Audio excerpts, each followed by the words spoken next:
encomendei um, tá por chegar, o cara pôde me trazer, não trouxe, então eu ainda vou ter um probleminha do slide com vocês hoje. Nosso TDE. Bom, eu nem vou compartilhar, acho que não está compartilhando, né? O meu aula aqui não deve estar compartilhando com vocês, mas todos têm aí. Então, o TDE diz o seguinte: ao contrário do que sustenta a defesa técnica, dúvida inexiste de que a denúncia, a partir do ano de 1998, de forma denunciada a partir do ano de 1998, de forma livre e consciente, praticou atos de natureza sexual com Jairo Martins Pereira, transmitindo-lhe a grave e incurável moléstia de que estava contaminado, ofendendo assim a saúde da vítima, o que acabou por causar-lhe a morte. Ao ser interrogada em juízo, afirmou a acusada, às folhas 6062, que em setembro ou outubro de 1998, Jairo, enquanto praticava sexo com a interrogada, tirou a camisinha sem que a interrogada percebesse. E que somente ao final do ato sexual a interrogada contou para Jairo que era soro positivo. Asseverou a ré também que sabia que podia transmitir AIDS para Jairo, mas praticavam sexo sem camisinha assim mesmo. Sendo certo que, enquanto Jairo estava vivo, a interrogada teve umas 3 relações sexuais com outro parceiro, Cláudio Henrique. Bom, a pergunta é qual a tipificação, né, da conduta da ré? Alguém quer responder? O que colocou?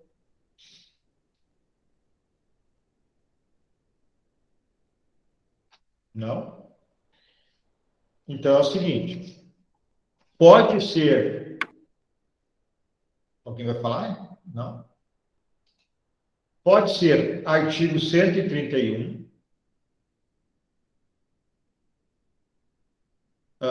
Eu posso ler o que eu coloquei, professor? pode ler, por favor. Eu coloquei assim. A conduta da denunciada, de acordo com a passagem jurisprudencial, foi intencional, pois ela teve relação sexual com outros parceiros, e também com o Jairo, sem camisinha, transmitindo a moléstia grave aos demais.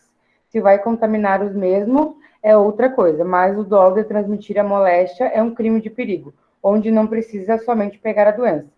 A mesma responderá pelo artigo 131, previsto no Código Penal, com pena de reclusão de 1 a 4 anos e multa. Não sei se está certo, né? Mas. Pode ser, pode ser. Etienne, né? Pode ser Etienne. 131 também é utilizado. Mas também é utilizado, conforme STJ e STF, o 129, parágrafo 2º, inciso...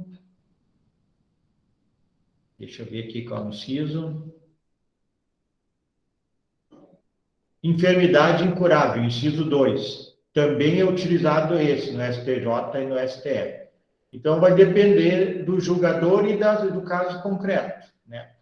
Atualmente, como nós temos uma possibilidade de vida, né, longa para quem possui o vírus da AIDS, então saiu do homicídio e ele pode ser enquadrado no 131 e normalmente tem vem sendo enquadrado no 129, parágrafo 2º, inciso 2. Doença incurável. Certo? Perguntas? Então vamos adiante. Bom, como eu disse para vocês, eu ainda hoje estou sem segundo monitor, então eu vou compartilhar minha tela. E se ela trancar, vocês me avisem. Como eu comecei a usar 2 computadores, com um só, de vez em quando ela está trancando. Aí vocês me avisem que eu retomo e ajeito.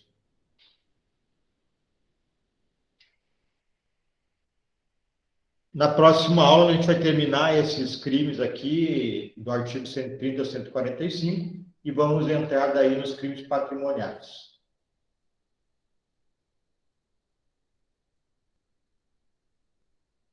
Vocês estão vendo a tela aí no artigo 131? Não, ela está em crimes em espécie, no início. Tá, então vamos ver o que dá para fazer aqui. Não sei por que ficou assim.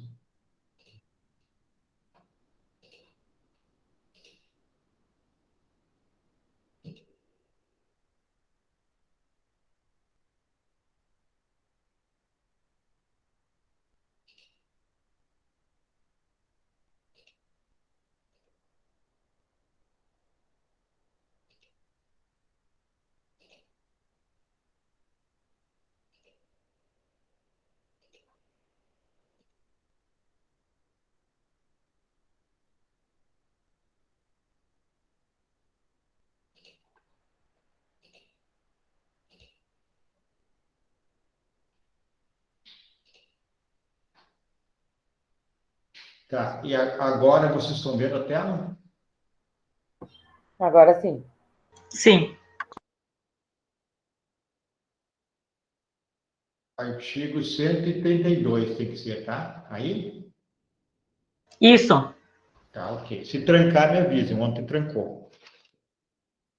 Então, o artigo 132 do Código Penal, ele tem aqui, perigo, né? Exposição para a vida. Ele tem como tipo penal expor a vida ou a saúde de outrem a perigo direto e iminente. Então, é um crime subsidiário. Se eu puder enquadrar em lesão corporal, vai ser lesão corporal. Se eu puder enquadrar em tentativa de homicídio, vai ser tentativa de homicídio. É só quando não tiver um enquadramento específico e a conduta causou algum perigo direto ou iminente à pessoa. Nós vamos ver algumas jurisprudências depois. Detenção de 3 meses a 1 ano. O parágrafo único, a pena é aumentada de 1/6 a 1/3, se a exposição da vida ou da saúde de outrem a perigo decorre do transporte de pessoas para a prestação de serviços de esclarecimento de qualquer natureza, em desacordo com as normas legais.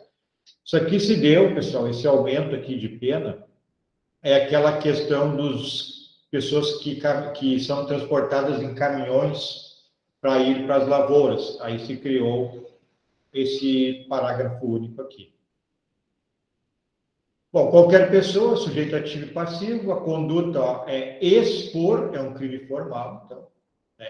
Por exemplo, algumas condutas que podem ser consideradas neste artigo 132. Tirar fininho de pedestre, não fazer exame de sangue no doador, então recebe o sangue no estabelecimento médico e não faz o exame de sangue. Desde que não constitua falta mais grave. Lesão corporal, tentativa de homicídio, né?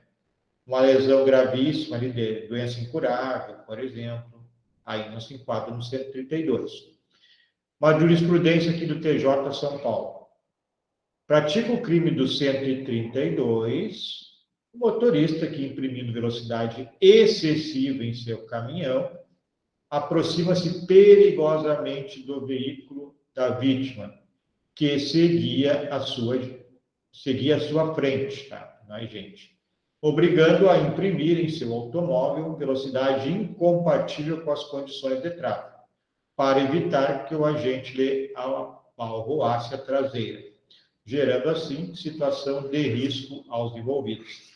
Então, caminhando, isso acontece, já aconteceu comigo, o caminhão quer ultrapassar, não dá, e ele vem e te empurra para te correr mais, né? Isso, então, caracteriza, segundo o Tribunal de Justiça, crime do 132.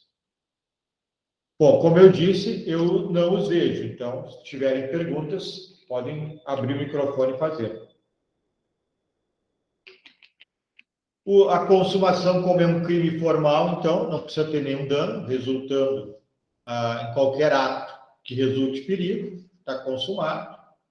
O aumento de pena, como eu disse, é a questão dos trabalhadores das lavouras, né, os boias frias, que foi criado por esta situação, carregavam as pessoas dos caminhões para lavouras de cana-de-açúcar e, eventualmente, viravam um caminhão e morriam pessoas. Então, se der algum acidente que não tenha um resultado mais grave, Havendo esse acidente, o enquadramento, então, é o 132, com esse aumento específico de pena. Ou seja, deve haver um perigo concreto nesta direção deste caminhão com essas pessoas lá dentro. Um acidente, alguma alta velocidade, quase virar o caminhão, uma coisa assim, qualquer perigo. Bom, é um crime subsidiário, como eu já falei, né? Ele só será aplicado se não houver outro crime de maior potencial. Então, um disparo de arma de fogo pode ser uma tentativa de homicídio, pode ser um crime lá da lei de armas, né? O arremesso de objetos pode ser lesão corporal, se não machucar ninguém, pode ser 132, passar perto de alguém. Disparo em via pública, já falei, então, crime de armas. Bom, o artigo 133, abandono, né? Quem é que está com o código aí? Pode ler para mim não abrir aqui o artigo nomen iuris e o caput do artigo 133.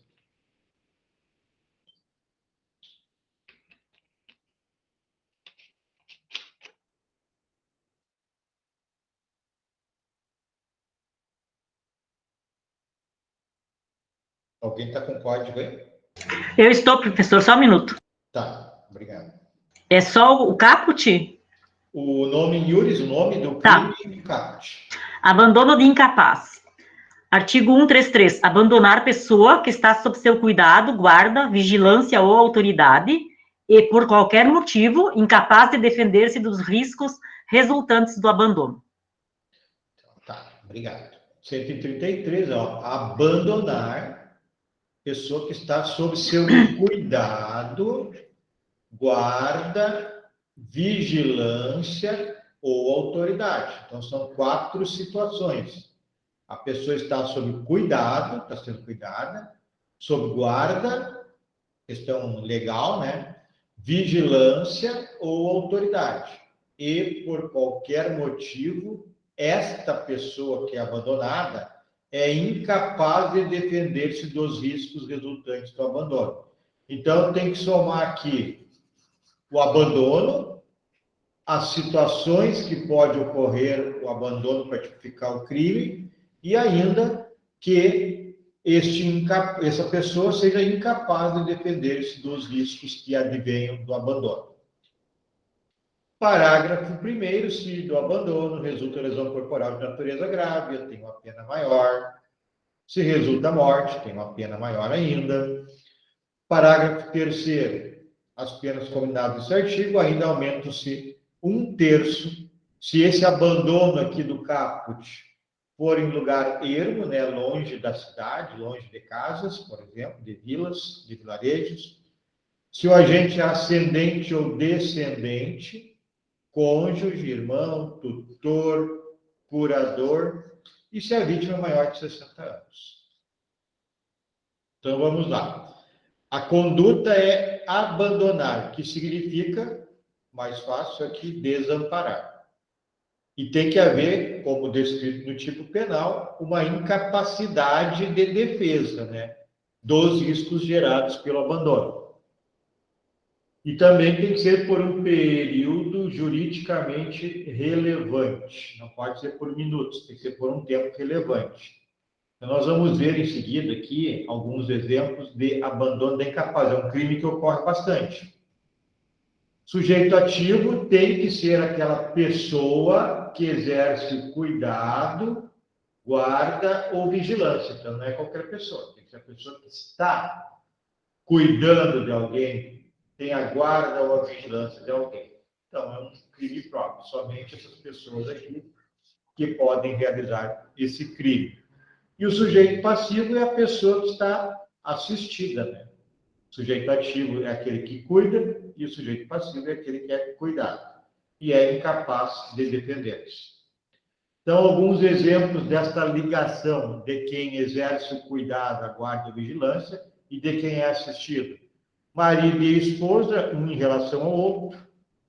O alpinista e o turista, né, nessas explorações, né? Pai ou mãe, né, claro, os pais em relação aos filhos, há então esse dever de zelo, de cuidado, de guarda, né, nesses exemplos aqui. Então, se em qualquer destas situações o marido abandona a esposa, por exemplo, que está sob seus cuidados, está enferma, e esse abandono traz perigos, né? Ela está incapacitada de se prover sozinha, abandonada, é o caso do crime. O alpinista que deixa o turista a ver navios, vai embora, abandonou o turista, né? Então teremos também o crime. Consumação sofre, então, quando a vítima sofre a situação concreta de perigo. Então, tem que haver o perigo para consumar. Tentativa é possível, né? Exemplo, o terceiro intervém logo após a exposição do abandono. Então, o sujeito não chegou a ficar um tempo juridicamente plausível para se considerar consumado o delito. E o terceiro intervém e consegue solucionar o problema, impede o risco. Aí fica na seara da tentativa. Uma jurisprudência do TJ São Paulo caracteriza o delito de abandono de incapaz a conduta do acusado que sai para beber, deixando os filhos sozinhos no quintal, sem alimentação e retorna embriagado, não prestando a eles a devida assistência, expondo-os à situação de perigo para a vida ou para a saúde, sendo certo que presente está o dolo, pois agia com vontade livre de fazer. Professor, Pode falar. essa questão de abandono de incapaz tem tempo certo, digamos? Se concretiza um dia, 2 dias? Ou, por exemplo, se, nesse caso que você falou agora, saiu para beber às 5 da tarde e voltou meia-noite, já é considerado abandono de incapaz? Isso, é o tempo, não tem um tempo como no flagrante, não existe um tempo descrito. Então, é o tempo necessário para que coloque a pessoa em risco. Nesse caso aqui, que no exemplo falou, sai às 5, volta à meia-noite, certamente deixar a criança sem alimentos, e dependendo da idade delas, aqui não diz, mas certamente, dependendo da idade, gera riscos, né? A incêndio, corte com uma faca, mexer no fogão, né? Gera risco. Sim, Então. sim.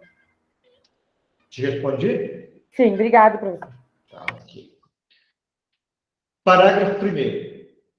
Deixa eu ver se não tem uma outra jurisprudência aqui. Não. Então,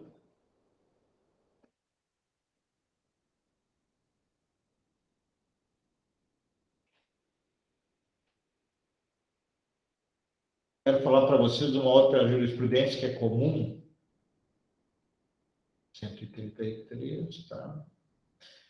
O que ocorre por vezes, eu já vi que a mãe separada deixa os filhos em casa para ir trabalhar, né? Não tem, em locais, cidades que não tem creche próxima, ou não tem creche. E eu já vi a casa pegar fogo em virtude das crianças. Acho que não morreram, se não estou equivocado, ou morreu, não recordo. Mas eu já vi situações assim, desta natureza, em que a mãe não tem outra possibilidade. Precisa trabalhar para alimentar os filhos. É sozinha, não tem família próxima, não tem creche próxima. Então, seria uma situação de inexigibilidade de conduta diversa. Então, também dá para a gente estudar os casos concretos, né, para verificar se cabe ou não cabe este configuração do crime. Em tese, cabe, né? Abandono do incapaz gerou risco, mas ela também não tinha outra alternativa. Aí, se for considerado o caso de inexigibilidade de conduta diversa, deixa de ser crime porque exclui o quê? Me digam aí.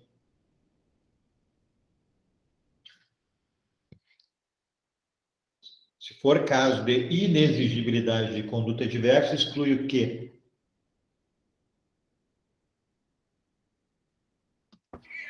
A situação de perigo? Não. Na teoria do delito, se for caso de inexigibilidade de conduta diversa, por que não é crime?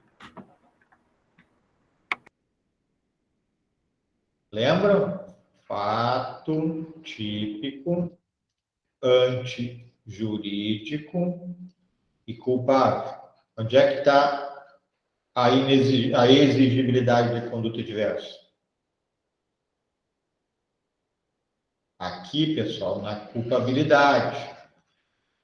Então, nós temos aqui imputabilidade, temos aqui potencial consciência da ilicitude ou erro de proibição.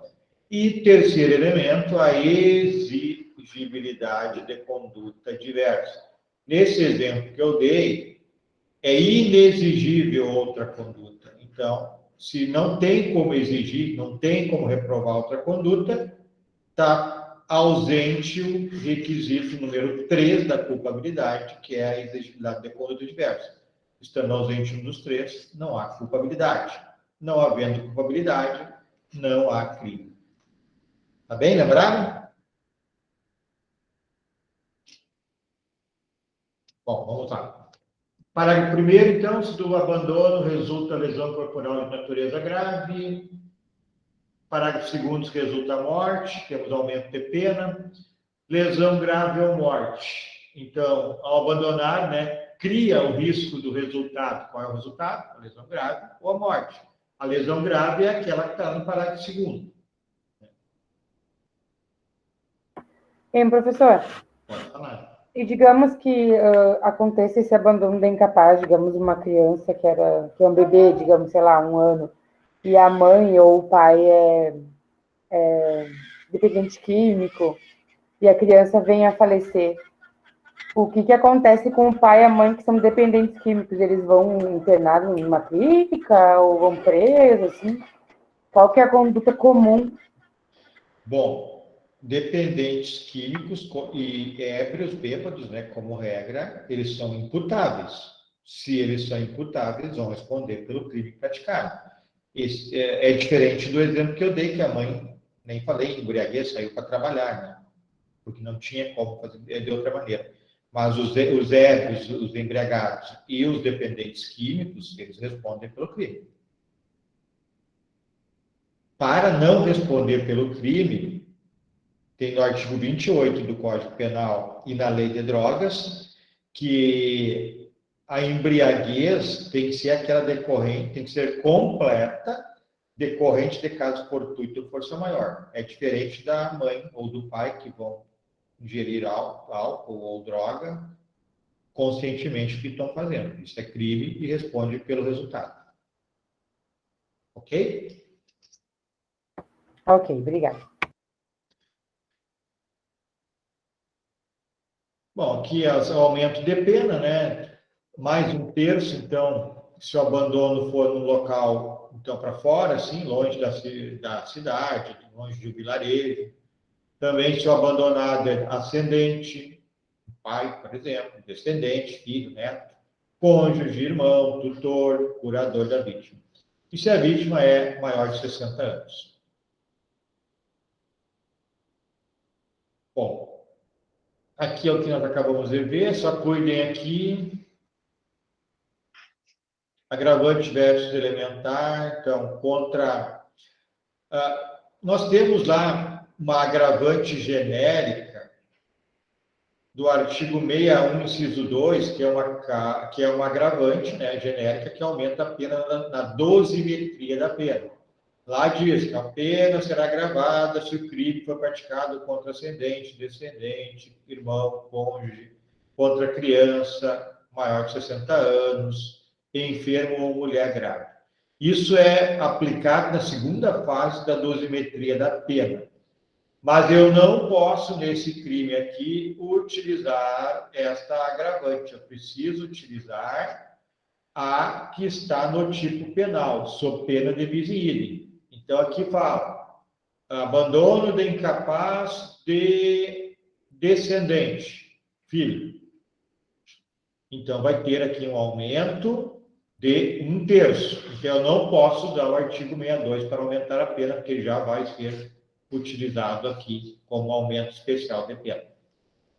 Ok? Só para recordar da pena, da questão do cálculo de pena.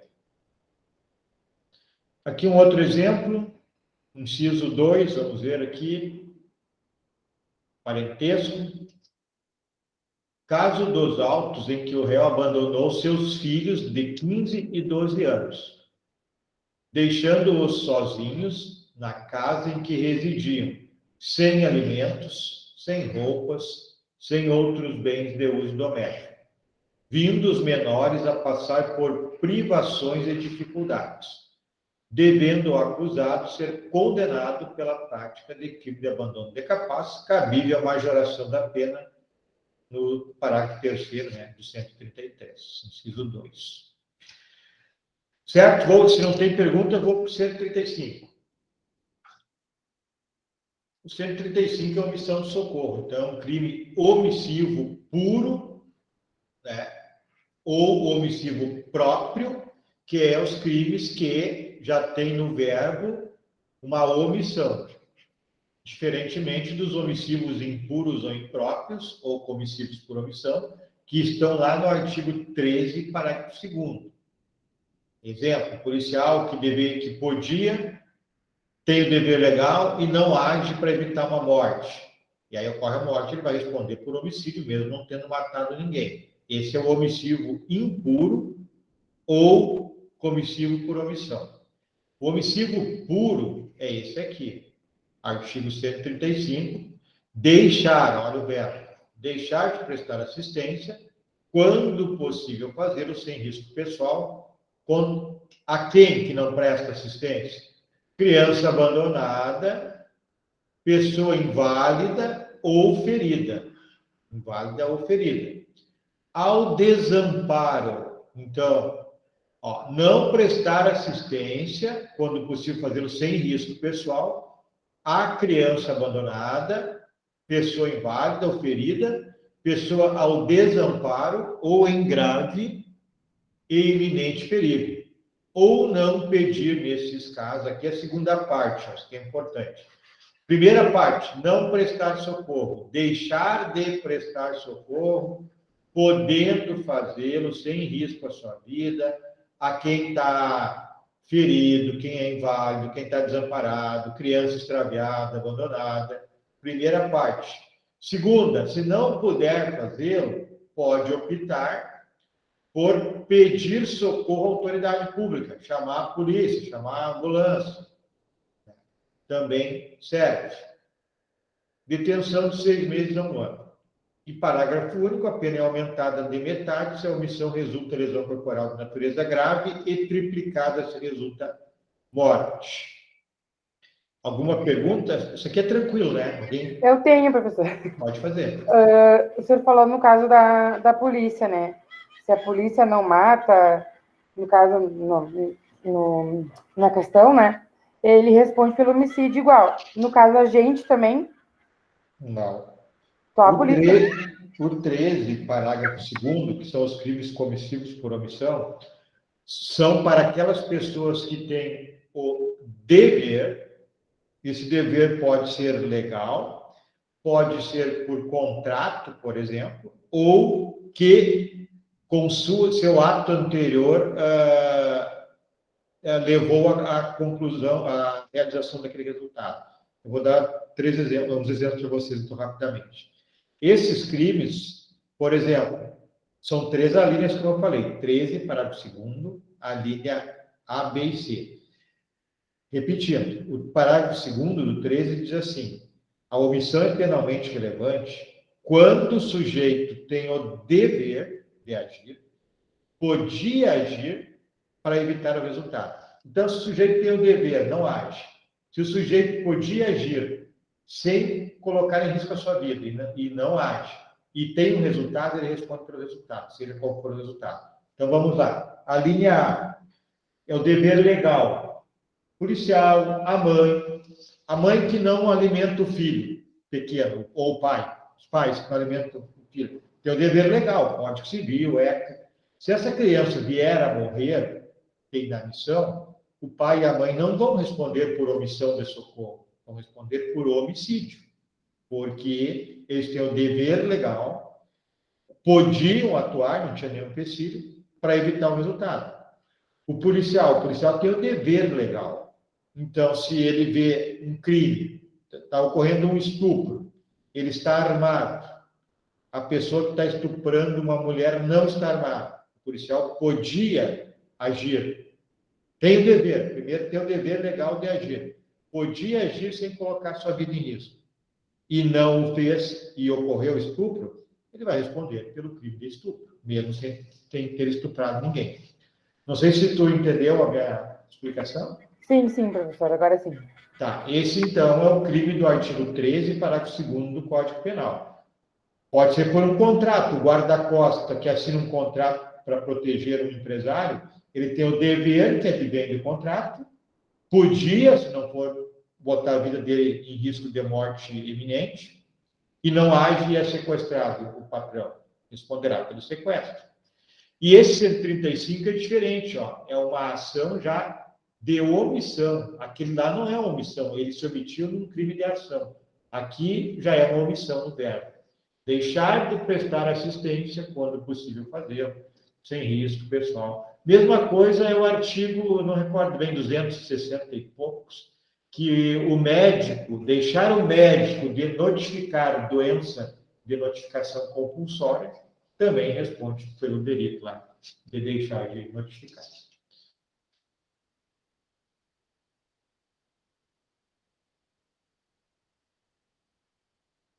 Consuma-se, né, com a omissão,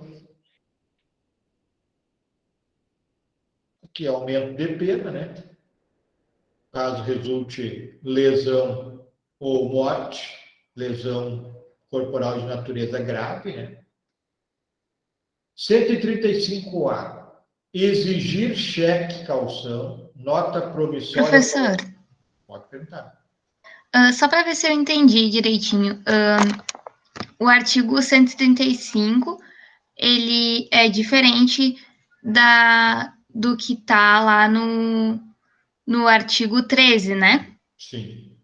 Tá, são coisas diferentes, né? O Com pessoas diferentes, agentes diferentes. Isso. O 135 é o chamado crime omissivo puro ou próprio.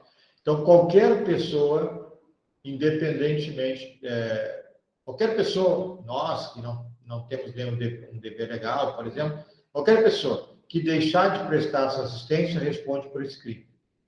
Agora, no 13, parágrafo 2º, a pessoa tem que ter o dever de agir, tem que poder agir sem colocar sua vida em risco, por exemplo, para evitar um resultado. A grande diferença está que no 13, parágrafo 2º, existe o dever jurídico de atuar. Aqui eu não tenho nenhum dever de atuar. Aqui eu tenho o dever de prestar uma assistência. Mas no 13, parágrafo 2º, eu tenho um dever legal, né? O policial, por lei, é obrigado a agir. O pai é obrigado a agir, o médico é obrigado a agir. Quem assina um contrato de proteção é obrigado a agir pelo contrato. E aí, então, mesmo diante da obrigação legal que uma lei impõe a esse sujeito, ao policial, por exemplo, ele podendo agir, ele não age. Ele opta por não agir. Então, ele vai responder pelo resultado, porque ele tem o dever, eles são, acho que um termo que pode ajudar bastante, esses são conhecidos como os crimes do garante, aquela pessoa que tem que garantir. Pela lei, ele é obrigado a garantir, a intervir. E aqui no 135, não, é um crime que a pessoa passa, vê uma criança abandonada e ela não tem dever legal de socorrer essa criança. A profissão dela não determina isso, mas ela tem que cumprir em virtude desse artigo aqui 135. Ela não pode deixar de colaborar ou de pedir socorro. Sim, entendi. Tá bom, obrigada. Tá, ok.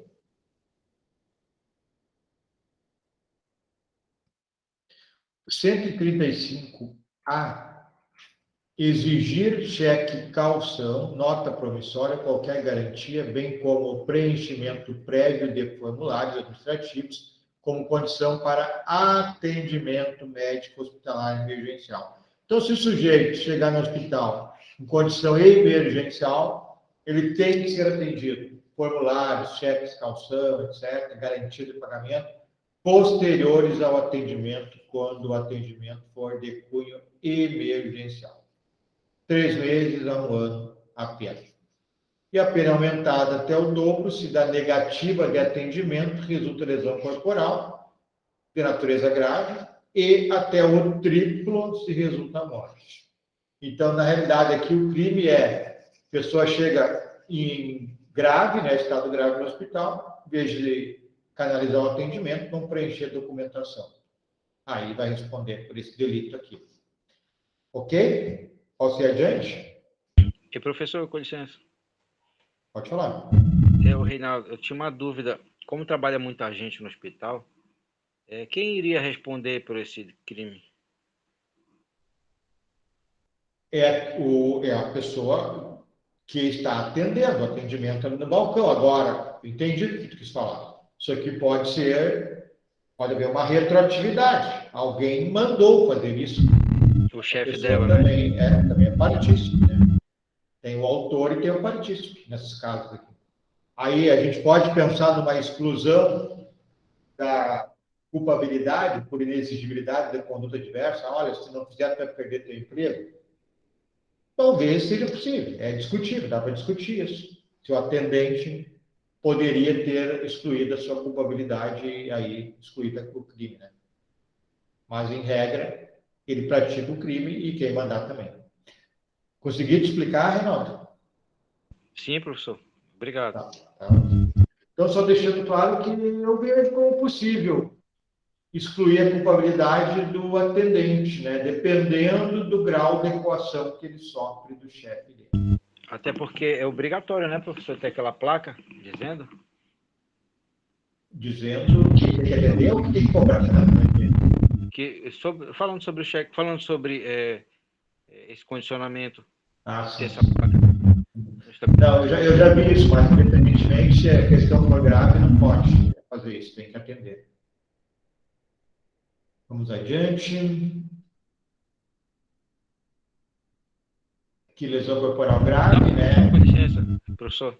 Pode falar. Eu quis dizer assim, ó, que é exigido que tenha, falando sobre esse crime, que é crime exigir o cheque calção. Tá. Né? Não, tranquilo. Não que ela vá avisar que não aceita. Sim, não, beleza. Obrigado, professor. Valeu. Bom, então aqui o parágrafo único, né, o aumento de pena, né, se da negativa do atendimento, né, a pena aumentada em dobro, se resulta lesão corporal grave é lá o artigo 121, parágrafo 2º, parágrafo 1º e 2º, e se resulta a morte no triplo. 136. Pode ler para mim aí o nome iuris e o caput, para mim dar uma folgadinha?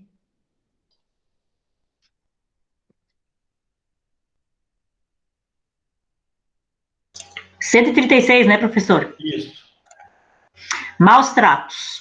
Expor a perigo a vida ou a saúde de pessoas sob sua autoridade, guarda ou vigilância, para fim de educação, ensino, tratamento ou custódia, quer privando-a de alimentação ou cuidados indispensáveis, quer sujeitando-a a trabalho excessivo ou inadequado, quer abusando de meios de correção ou disciplina. Pena: detenção de 2 meses a 1 ano ou multa. O restante também? Pode ler. Parágrafo 1º. Se do fato resulta lesão corporal de natureza grave, pena: reclusão de 1 ano a 4 anos. Parágrafo 2º. Se resulta a morte, pena: reclusão de 4 a 12 anos. Parágrafo 3º. Aumenta-se a pena de 1/3 se o crime é praticado contra pessoa menor de 14 anos. Tá bem, obrigado. Então, o crime do 136, né, é expor a perigo ou a vida da pessoa, ou ainda a saúde. Então, são 3 situações: expor a perigo, melhor, 2, expor a perigo a vida ou a saúde, desculpe. 2 situações: expor a perigo a vida ou a saúde de quem, pessoal?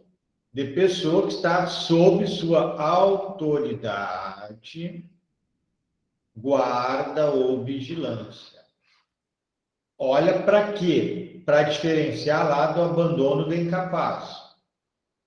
Para fim de educação, ensino, tratamento ou custódia. E aí diz como? Privando de alimentos, não é qualquer perigo lá como do incapaz, ó, ou cuidados indispensáveis, ou ainda sujeitando a trabalho excessivo ou inadequado. Então, vamos de novo, e ainda dos meios disciplinares. Vamos de novo para ficar bem claro, para diferenciar lá do abandono de incapaz. Expor a perigo a vida, saúde de pessoa que está sob autoridade, guarda ou vigilância, para fim de educação, para que então, como que se coloca a vida ou a saúde em perigo?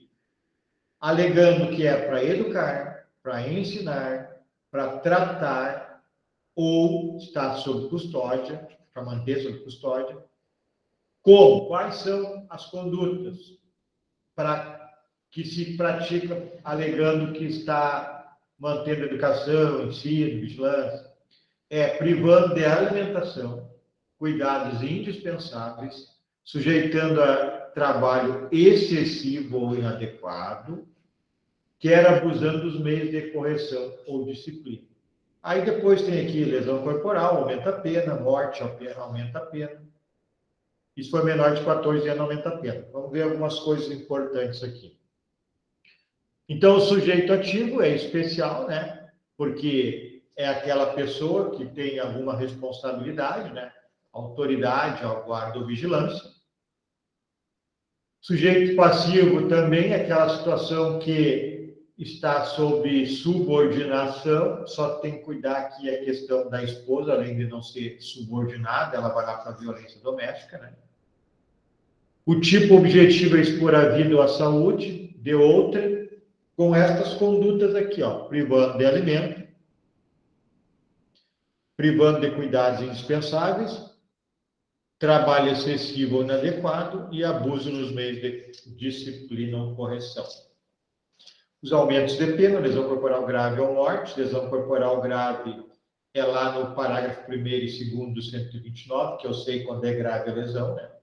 Então, se dos maus tratos ocorrer lesão corporal grave, que é parágrafo 1º e 2º do 129, eu coloco esse aumento de pena aqui. Esses maus tratos aqui, então, pessoal, pode ocorrer nessas situações aqui. Então, expor a saúde, né, fazendo alguém trabalhar demais, por exemplo, desde que não seja a condição análoga de trabalho escravo, né? Mas forçar muito o trabalho para alguém, né, trabalho excessivo, uma pessoa que não tem condição física, por exemplo, né, ou privando alguém lá filho da alimentação, por exemplo, sob a alegação que é para educar, que é para ensinar, né, pode caracterizar, então, o crime de maus tratos. 137, achei que tinha uma jurisprudência que não tem, mas eu vou trazer uma jurisprudência para vocês do 136 na próxima aula. 137 é o crime de rixa, né? Então, participar do crime de rixa, exceto quando for para separar os contendores. O que é rixa, pessoal?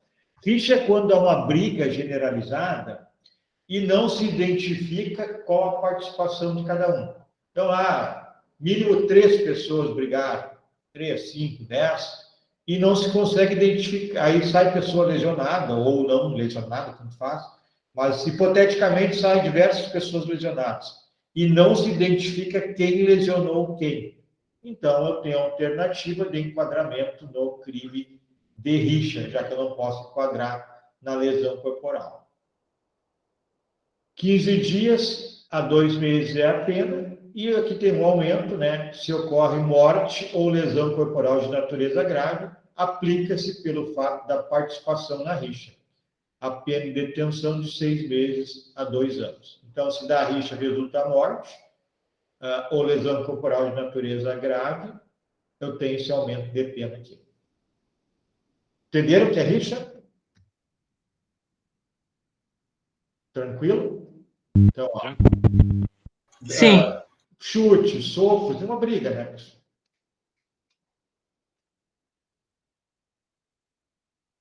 Bom, vamos ver os crimes contra a honra agora. Vamos fazer mais uns 10 minutos. Artigo 138. Calúnia, pessoal. Caluniar alguém imputando-lhe falsamente fato definido como crime. A calúnia é aquela situação em que o sujeito afirma que alguém praticou um crime. E esse crime a sujeito que está imputando sabe que ele não cometeu. Só que, o que eu estou dizendo quando eu falo que cometeu um crime? Não pode ser assim, aquele sujeito é um bandido, aquele sujeito é um cara que furta. Para ser calúnia, tem que dizer, aquele sujeito é o fulano que praticou o furto na casa do Beltrano. É o sujeito que vendeu droga para o fulano. E não é. Sabe que não é e fala isso. Este é o crime de calúnia. Então, imputar falsamente fato definido como crime. 6 meses a 2 anos. Na mesma pena incorre quem, sabendo falsa imputação, a propala, divulga. Então, o sujeito recebeu essa informação, sabe que é mentira e começa a falar. Incorre na mesma pena. Parágrafo 2º, é cabível a calúnia contra os mortos. Então, falar lá que o morto tinha roubado isso, traficado, estuprado, né? Apontando qual o delito. Bom, exceção da verdade. Vamos lá. Admite-se a prova da verdade. Em primeiro lugar, o que é a prova da verdade? Vamos lá. O A diz que o B praticou lá um furto na casa do vizinho.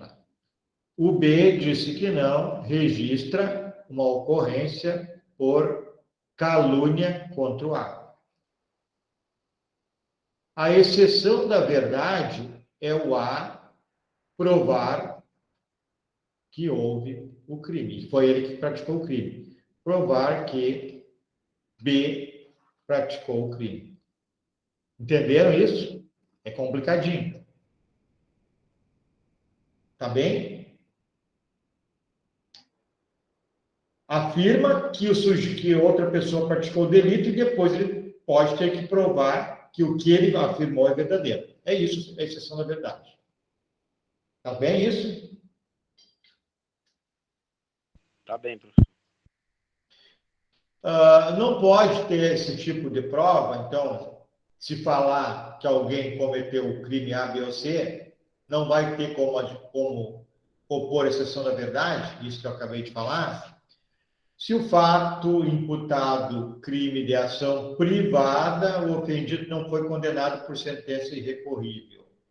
Então, se é uma ação privada, uma injúria, por exemplo, e ainda não há condenação definitiva, não tem como se provar a verdade.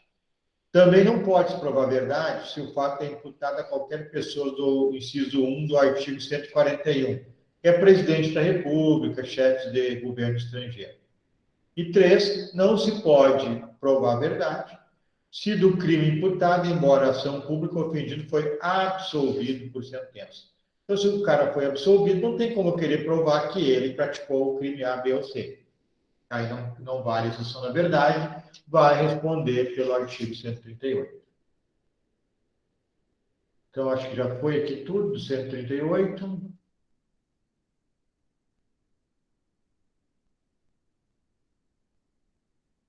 Calúnia e denunciação caluniosa. Isso aqui é interessante. O artigo, eu acho que é o 339. Pode olhar para mim aí se denunciação caluniosa é o 339?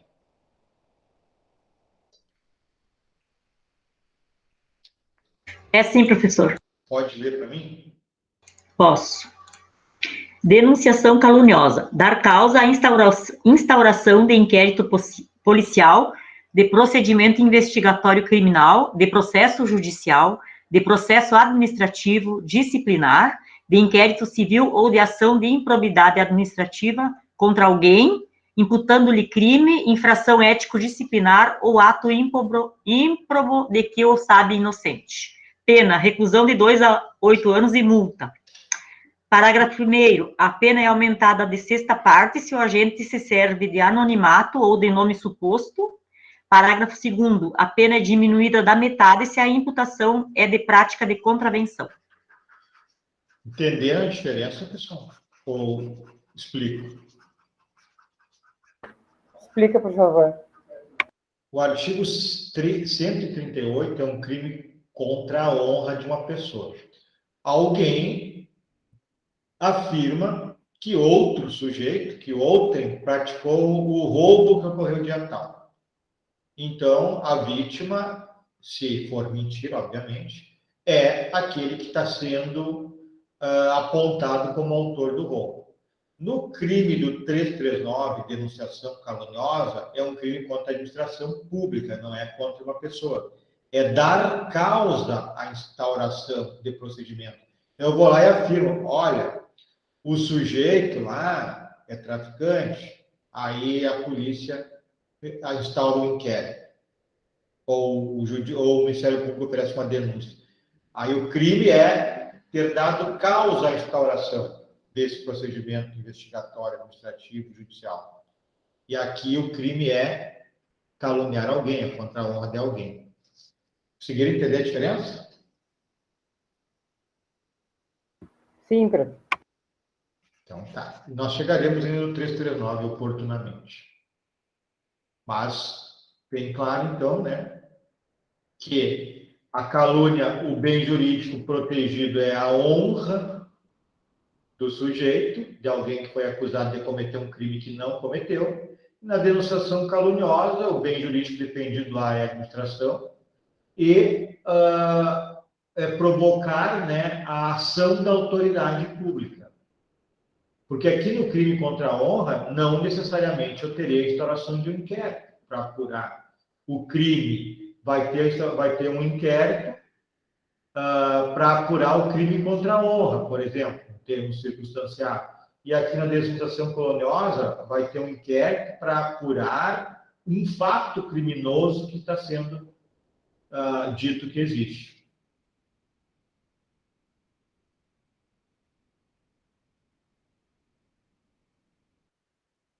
(139) Difamação. Difamar alguém imputando-lhe fato ofensivo à sua reputação. Detenção de 3 meses a 1 ano. A exceção da verdade somente se admite se o ofendido é funcionário público e a ofensa é relativa ao exercício de suas funções. Bom, como o funcionário público ele faz certidões, por vezes pode aparecer algum termo, alguma acusação, algum fato que a pessoa que pediu a certidão, ou que fala, que a certidão fala sobre ela, não concorda.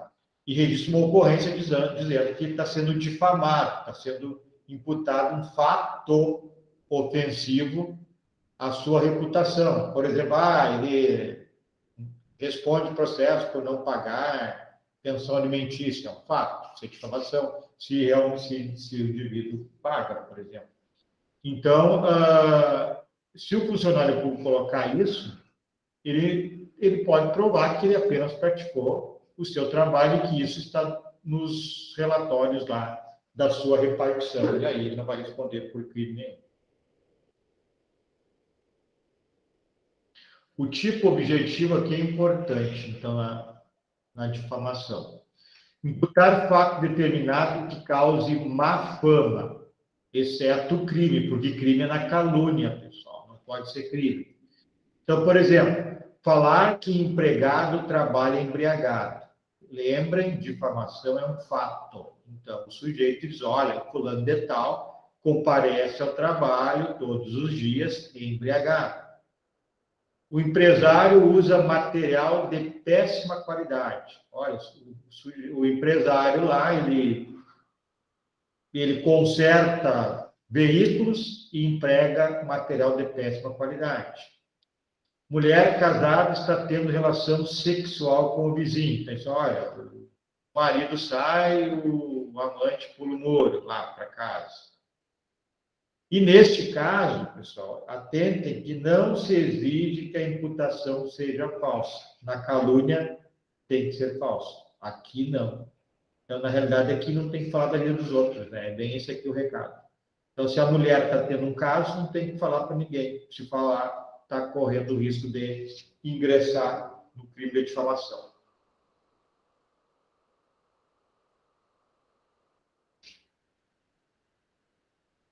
O 140 é bem longo, vou deixar para a semana que vem. Daí a gente termina no 140 e 145, começando nos crimes de furto. Eu vou trazer uma tabelinha com a diferença dos 3 crimes para vocês. Calúnia, injúria e difamação, para vocês conseguirem diferenciar um do outro. Alguma pergunta, pessoal? Deixa eu ver quantos colegas. Nós temos 20 colegas em aula. Se alguém entrou atrasado, só então reiterando que eu estou corrigindo as provas, já corrigi mais da metade, acho que até o domingo estão liberados todos. Ok? Então, se não tem mais nada, boa noite a todos. Boa noite. Professor. Obrigado por hoje. Valeu. Boa noite a todos. Boa noite.